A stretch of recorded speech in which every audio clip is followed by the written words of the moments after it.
Welcome everyone to the deep dive.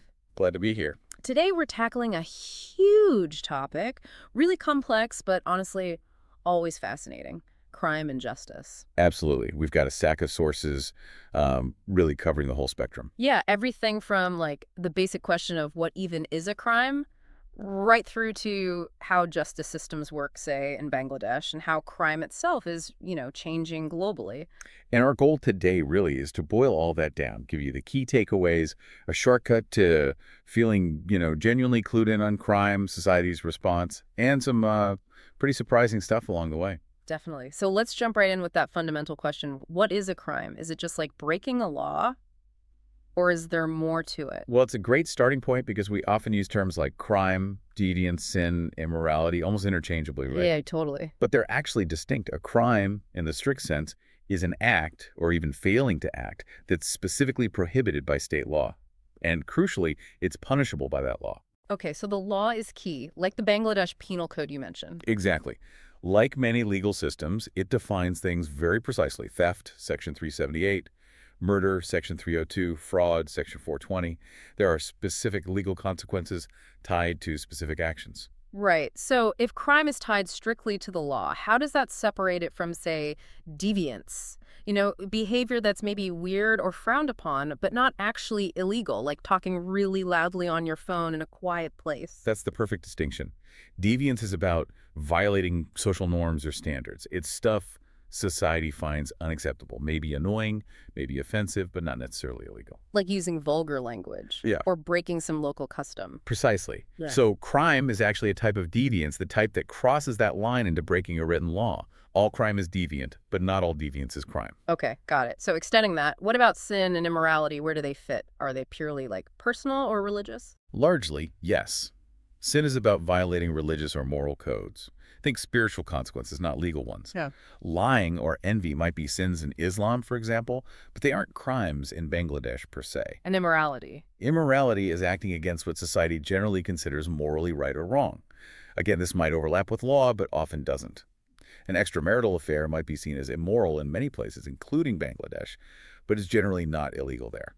That's a really helpful breakdown. It shows crime isn't just one thing. It can be viewed socially as harmful and legally as prohibited. Exactly. The social view sees crime as harmful, causing fear, maybe linked to inequality. Think about child labor as socially harmful, right? Absolutely. But it only becomes a crime when a specific law prohibits it. The legal view is stricter. It needs the actus reus, the guilty act, and the mens rea, the guilty mind or intent.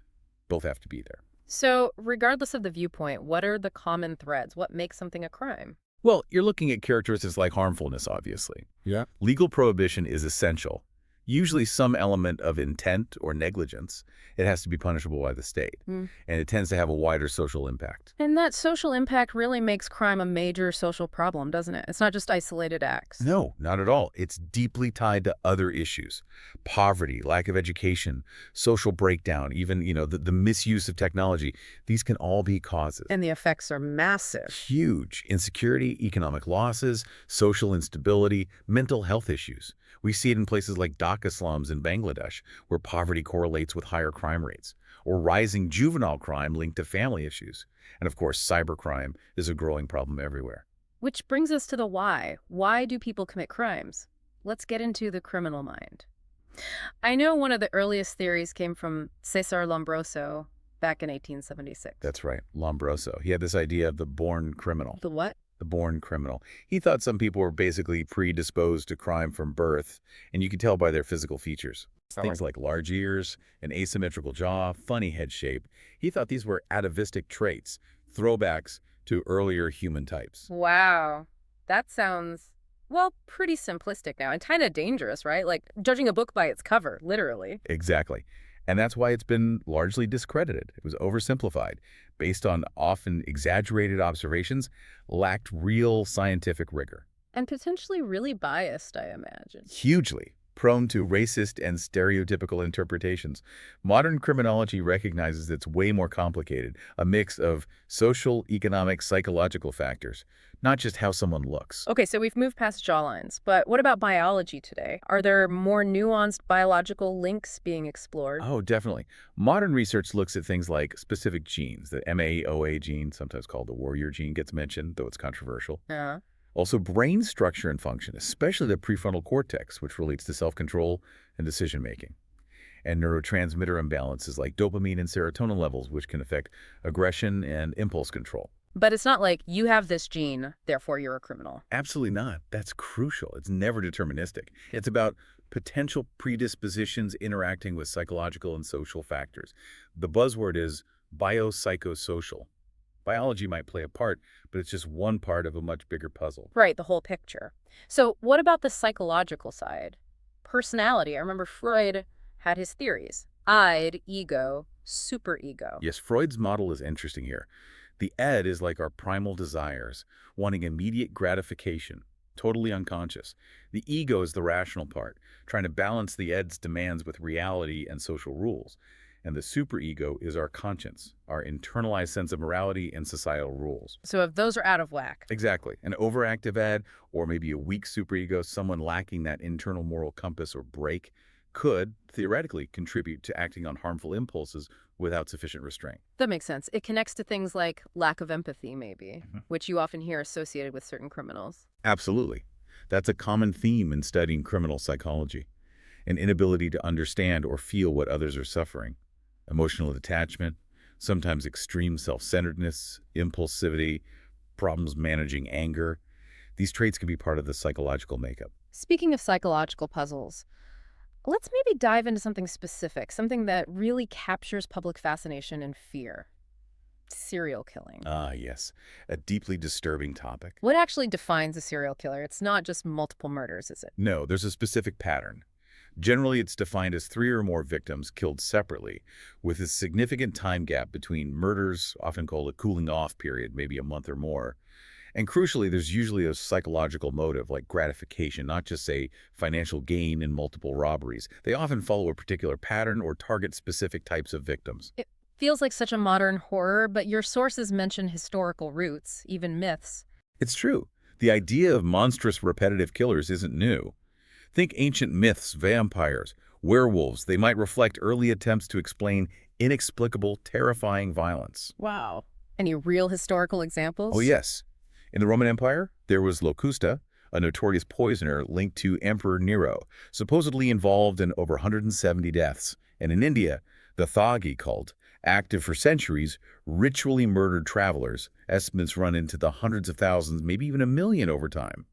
One thug, Bahram, reportedly confessed over 900 killings himself. That's staggering, unbelievable numbers. So fast forward a bit, who are some of the names you might recognize from more recent history? Well, the archetype is Jack the Ripper, London, 1888. 5 confirmed victims never caught. His case really shaped modern investigation and profiling. Right. Then you have figures like Ted Bundy in the U.S., in the 70s, confessed to over 30 murders, known for his charm and manipulation. And more recently, Samuel Little, who died a few years ago, confessed to 93 murders across the U.S. over decades. He even drew portraits of his victims, which helped identify some. Chilling. What does research, like from the FBI, tell us about their psychology? Is there a common profile? It's complex, but some patterns emerge.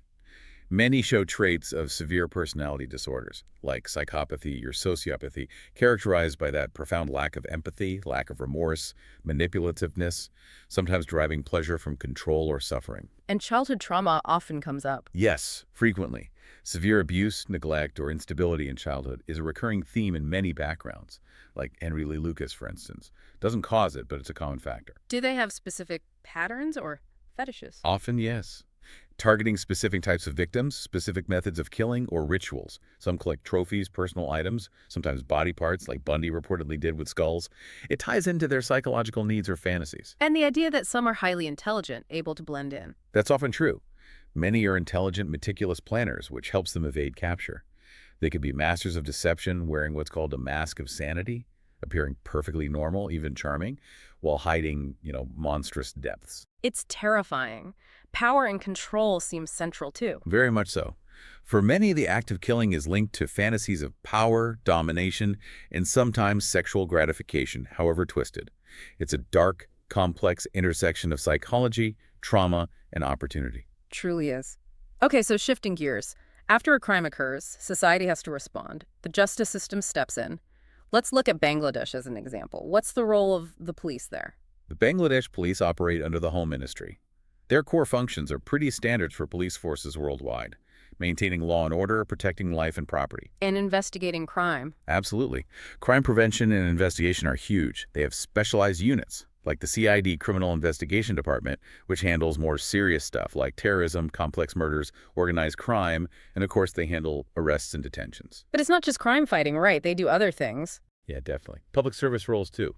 Traffic management, providing security for tourists, issuing things like police clearance certificates. They have specialized units like airport police and the Rapid Action Battalion, RAB, which is more of a paramilitary force dealing with serious crime and security threats. Okay. Now, the process itself, arrest, detention, interrogation, how is that regulated in Bangladesh? What are the safeguards? It's tightly regulated by law, primarily the Code of Criminal Procedure, CRPC, from 1898, and the Constitution.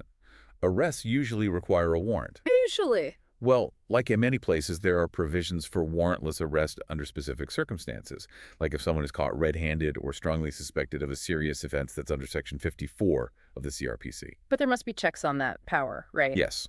Crucially, the arrested person must be told why they're being arrested, and they must be brought before a magistrate within 24 hours of arrest. That 24-hour rule is a fundamental protection against arbitrary detention. And what rights does the arrested person have during this time? Key rights include access to a lawyer, and the Constitution explicitly prohibits torture, Section 35(4). During detention for investigation, these rights must be upheld. And interrogation. Again, no physical or mental torture is allowed. Police can take statements, but confessions have to be voluntary. Ideally, a formal confession used in court should be recorded before a magistrate under Section 164 to ensure it wasn't coerced. I know the Bangladesh Supreme Court has weighed in on these police powers. That seems vital for accountability. Hugely important. The Blast v. Bangladesh case from 2003 is a landmark. The Supreme Court issued a 15-point directive on arrest and detention practices. What did that cover? Things like mandatory notification of family upon arrest, repeating the 24-hour magistrate rule, clear guidance against torture, ensuring access to lawyers, proper documentation. It was all about preventing the abuse of power, especially warrantless arrests under Section 54, and protecting basic human rights. So the court is actively policing the police, in a way. You could say that. Yeah. They've taken a strong stance against custodial torture and deaths, emphasizing that officers responsible will face legal action. They stress that warrantless arrest power isn't absolute.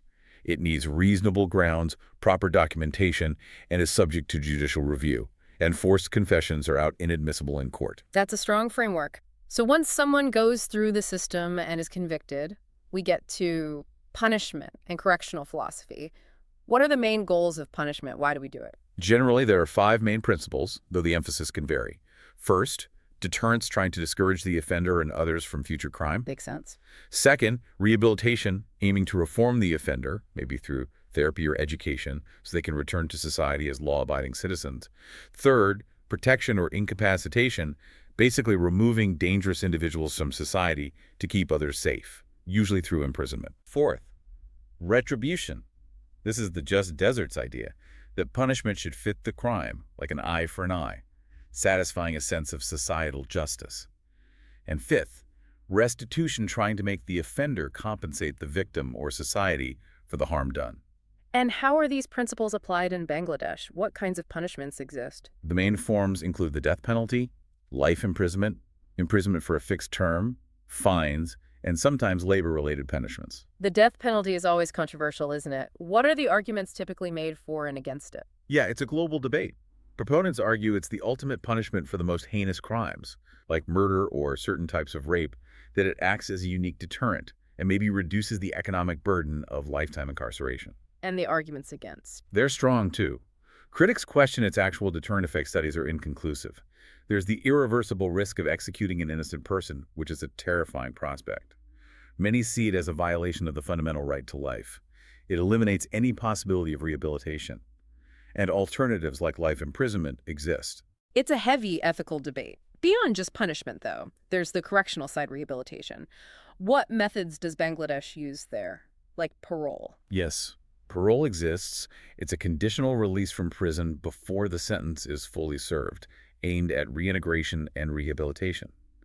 Interestingly, it seems to be governed more by a Home Ministry policy from 2016 rather than a single specific law, though it's mentioned in acts related to border guards and coast guards and potentially linked to bail provisions in the CRPC.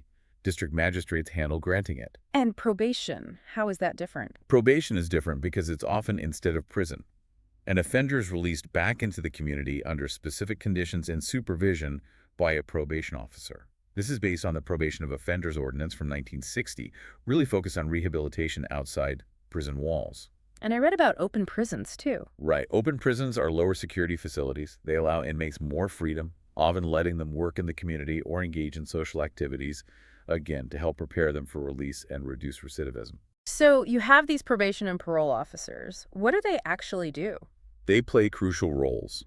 A probation officer works with offenders on probation, monitoring their behavior, providing guidance, counseling, maybe helping with jobs or housing, submitting reports to the court. They might also provide legal aid, especially for children. Bangladesh has dedicated officers, plus social service officers at the local level often pitch in. And parole officers. Parole officers do similar work, but specifically for those released on parole from prison. They monitor compliance with parole conditions, like staying drug-free or meeting regularly, help with reintegration, report any violations back to the authorities, and liaise with the prison system. Both are key to making rehabilitation work. Can you give us a quick sketch of the Bangladesh prison system itself, its history and structure? Sure. It actually dates back to 1788, under British rule. Today it's under the Home Ministry, headed by an Inspector General of Prisons. There are about 13 central prisons for long-term or serious offenders and around 55 district prisons. And the focus, just locking people up. Well, the official mandate is safe and secure detention, yes, but also providing humane conditions, adequate food, medical care, visitation rights. And there is an emphasis on rehabilitation, too, through vocational training, education programs, and other activities aimed at helping inmates reintegrate successfully after release. Okay, we've talked a lot about individual offenders. But can the state itself be an offender? What's state crime? That's a really important and often challenging area. State crime refers to illegal acts committed by the state itself, or with its direct support or acquiescence. So government agencies or officials breaking national or international law. What kind of acts are we talking about? Under international law, things like genocide, war crimes, torture conducted systematically, illegal occupation, widespread human rights abuses orchestrated by the state. These can be considered state crimes. Accountability is meant to extend beyond the individuals carrying out the orders to the state entity itself. But how do you prosecute a whole country? Seems almost impossible. It's incredibly complex. International law struggles with this.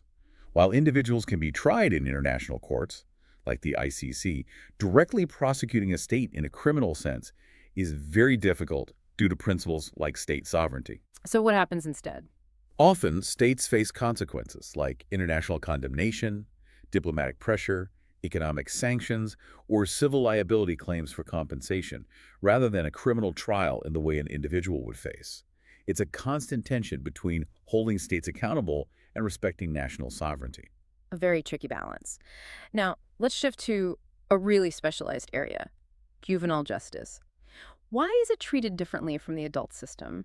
The fundamental idea in criminology and law is that children and adolescents are different. They're still developing cognitively and emotionally. They might be more influenced by their environment or peers, act more impulsively, and perhaps haven't fully developed a sense of long-term consequences. So the focus isn't just punishment.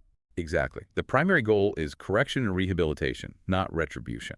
It's about understanding the child's circumstances, addressing underlying issues, and guiding them towards a law-abiding future, recognizing their capacity for change is generally much higher than adults. Bangladesh has specific legislation, the Child Act 2013. How does it define the children involved? It uses two main categories: children in conflict with the law, that's a child accused or convicted of committing an offense, and children in contact with the law. This is broader, covering child victims, witnesses, or kids who interact with the system for other reasons, like being found abandoned or run away. It helps tailor the response. So what are some of the special provisions for children under this act, especially around arrest and investigation? It sounds quite protective. It really aims to be. For instance, a child under 9 cannot be held criminally responsible at all. If an older child is arrested, their parents or guardians and a probation officer must be informed immediately. And where are they held? Not with adults. They must be kept in a safe place, separate from adult detainees. A specially designated child police officer should handle the case. And, importantly, no handcuffs or ropes are allowed to be used on a child during arrest or transport. It's about minimizing trauma and respecting their dignity. Yeah, that's quite different. What about diversion? Diversion is key. It means finding alternative pathways away from the formal court system and potential detention. Things like counseling, mediation, community service, or educational programs, trying to rehabilitate without resorting to institutionalization. And if a case does go to court, I heard about a social inquiry report. Yes. Before the court makes decisions, a probation officer prepares a social inquiry report.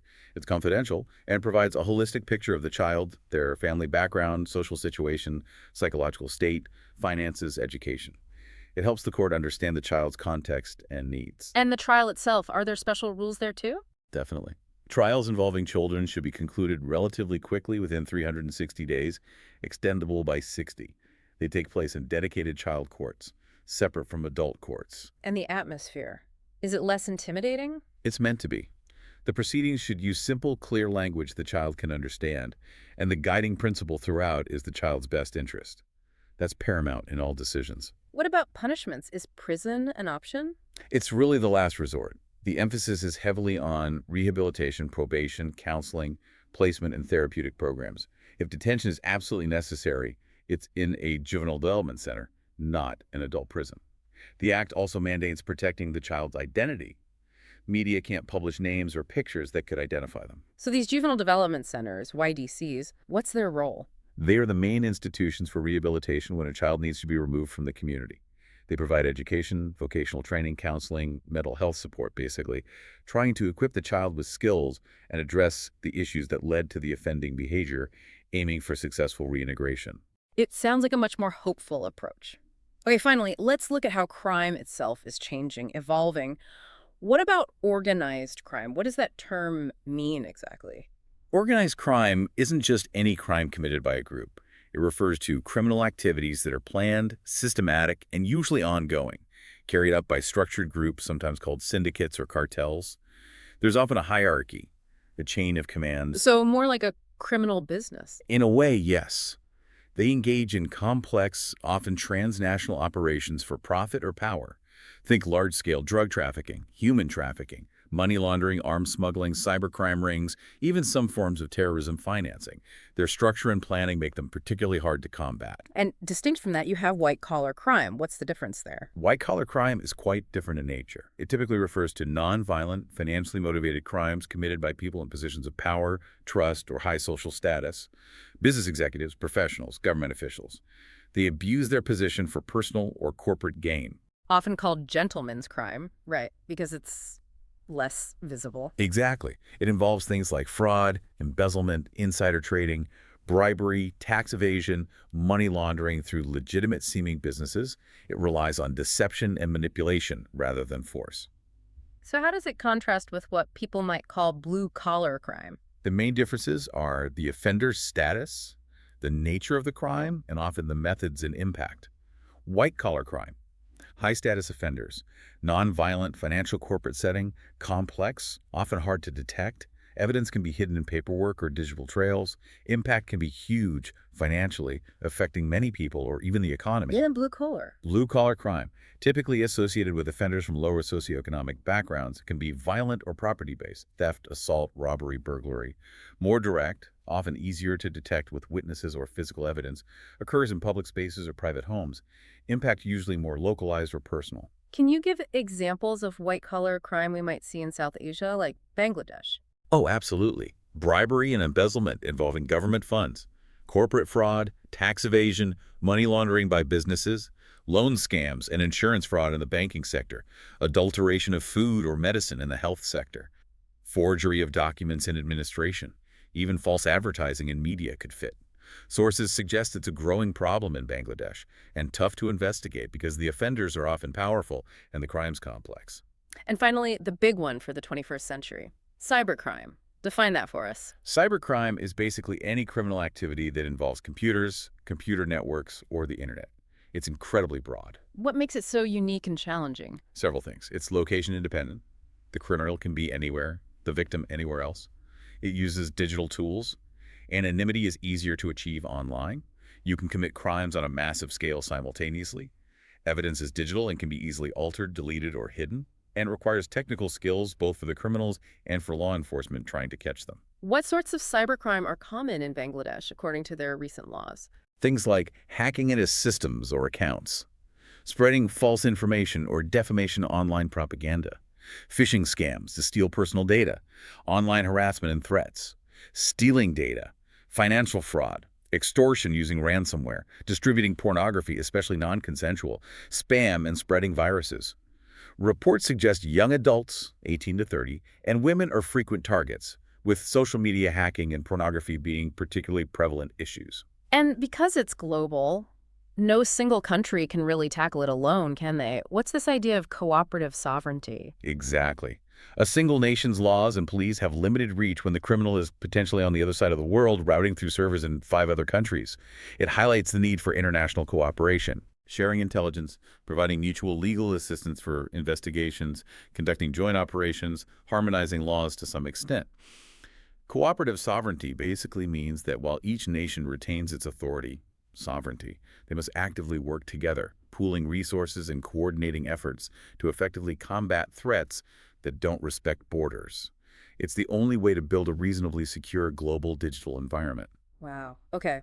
We've really covered a lot of ground today. From the basic definitions of crime, delving into the psychology, looking at how justice systems like Bangladesh's respond, the specific approach to juveniles, and now these huge evolving threats like organized and cybercrime. It's a massive field, and it's constantly changing. The human approach to juvenile justice in Bangladesh, the global challenge of cybercrime, it shows how societies are trying to adapt. Which leads to a final thought, maybe.